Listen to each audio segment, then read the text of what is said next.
So today we're going to talk about a somber topic, and that is Tisha B'Av.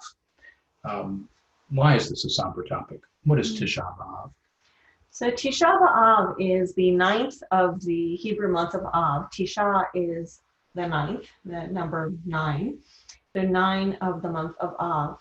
The month of Av actually begins tomorrow night from the time that we're recording this. This year, it is Tuesday, July 21st in the evening through Wednesday, July 22nd.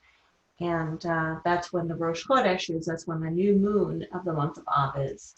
And the ninth of the month of Av is when we commemorate the destruction of both of the holy temples in Jerusalem. The first and the second temple were both destroyed on the ninth of Av. So we start recognizing this period of time on Rosh Chodesh? Actually, we have what's called the 3 weeks that are preceding the ninth of Av, beginning with the 17th of Tammuz. And that's when the walls of Jerusalem were said to have been breached, leading up to the final destruction of the temple 3 weeks later on the ninth of Av. But this is the most intensive time before the ninth of Av. They call it the 9 days. We call it the 9 days. So just to be then from the balcony view, the big picture of this holiday, pardon me, not a holiday. What do you call Commemoration. This commemoration? Yeah. The big picture of this commemoration is that a lot of bad things have happened to the Jewish people, and many of them have occurred around this time period historically. Is that right? Yes. So not only were the first and second holy temples destroyed on Tisha B'Av, the ninth of Av, but also there were many other events throughout Jewish history that happened around that time. The quelling of the Bar Kokhba revolt, the Crusades, the expulsion of Jews from England, many different terrible things calamities that occurred around the ninth of Av. Holocaust? Anything from? Well, actually, that's an interesting question because since the Holocaust, there are many Jews who feel that perhaps those two should be conflated, and some that feel that those should be separate, especially since the founding of the State of Israel. So we have Yom HaShoah Right. for Holocaust Remembrance Day. Right. Are you saying that there's some movement to perhaps take that away and put it all into one observance? Right, to not to have two separate observances. The reason being, two reasons actually, two main reasons. One of which is that we do have the wonderful State of Israel, and thank God that happened in our time. So we have somewhere to go and be observant as Jews, fully as Jews. And many of us, myself included, Reform and Reconstructionist Jews, do not pray for the coming of a third temple, for the building of a third temple. And so therefore we're not mourning this destruction in the same way. And also because we're quite attenuated from it. We're 2,000 years ago. Whereas the Shoah, the Holocaust, they're still living and breathing survivors, at least for the time being, and we hope for a while. But we're really close to that, and that's something that we can really relate to in a much more tangible way. Yeah, so when you first said it, to me it felt like we were taking away something from the Holocaust. We're going to take away that special day when we focus on the Holocaust, but you're really taking that in a very different way, and I like that because, look, it was just 53 years ago that we didn't have access to the wall. And now we have access to the wall. So we have that we didn't have all these since 70 AD, right? Right. For the most part, intermittently. So because of that, it's different. We have the ability to actually see the temple, but it's still very removed from us. We don't have anybody, there's no tales that have been handed down from our ancestors. Well, I guess there really is about the wall. Oh, yes, absolutely. So I was going to say, I don't remember my great, great, great, great, great, great, great. I don't have Right. that kind of bloodline down to the wall where I can say, well, Right, that yes, you my heard a grandfather story. heard this, my Yes, grandfather heard yes. that. It's not, All I have is our Jewish teachings. of course, text But with the and Holocaust, tradition. it's so much more imminent, so much more imminent, so real Exactly. for all of us. But that said, I'm not going to say that this is a big movement now. Maybe in the future it will be. Okay. Right now, there are some people who feel this way, that perhaps these should be conflated at this time because it's easier to mourn for the Holocaust in a way than for the destruction of the temple. But when people ask me, why should we care about the destruction of the temple, I relate this to our own synagogues and most recently to gun violence that happened in a synagogue. And we all know about that in Pittsburgh, and also in Poway as well, in California. And so if we think about that magnified, I mean, of course, that was horrific in and of itself. But if that were everything that was happening around your holy space and the entire holy space where you went, where you observed marriages, b'nai mitzvah, baby namings, brit milah, all of that happened right there. Our connection with God, our connection with community.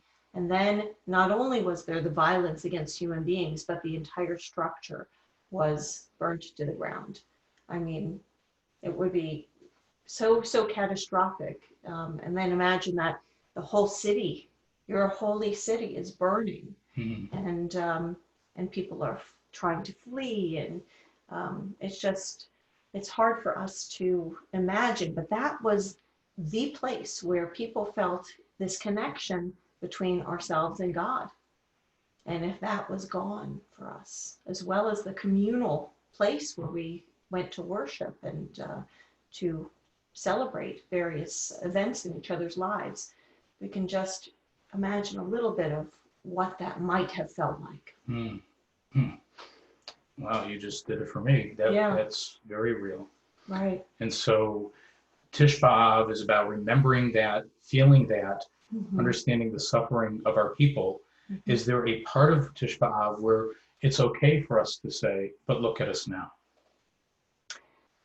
Not officially, but there are non-Orthodox Jews who now, because of the state of Israel, use it as a half of a fast day. It's traditionally an entire fast day that goes all the way until sundown, until twilight.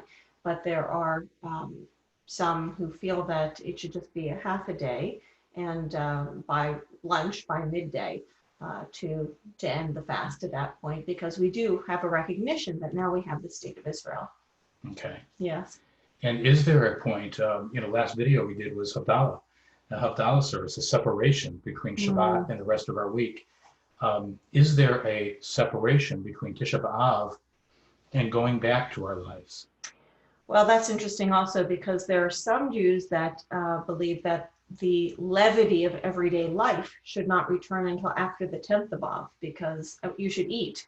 Don't fast for 2 days, but that in terms of enjoyment of life, that it shouldn't happen until after the 10th of Av, till the 11th of Av, because Jerusalem was still burning on the 10th of Av.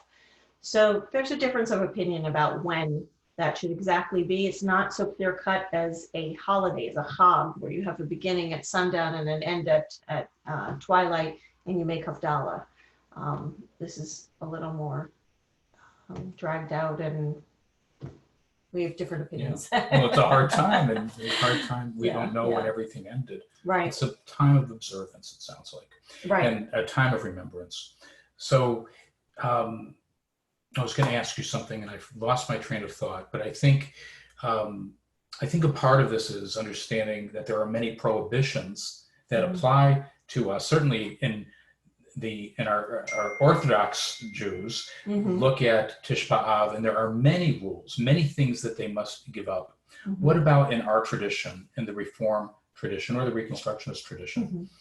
Well, the 3 weeks preceding the 9th of Av are considered to be an inauspicious time, even if you don't necessarily grieve personally for the destruction of the temple. Certainly our people had all of these calamities happening during this time period.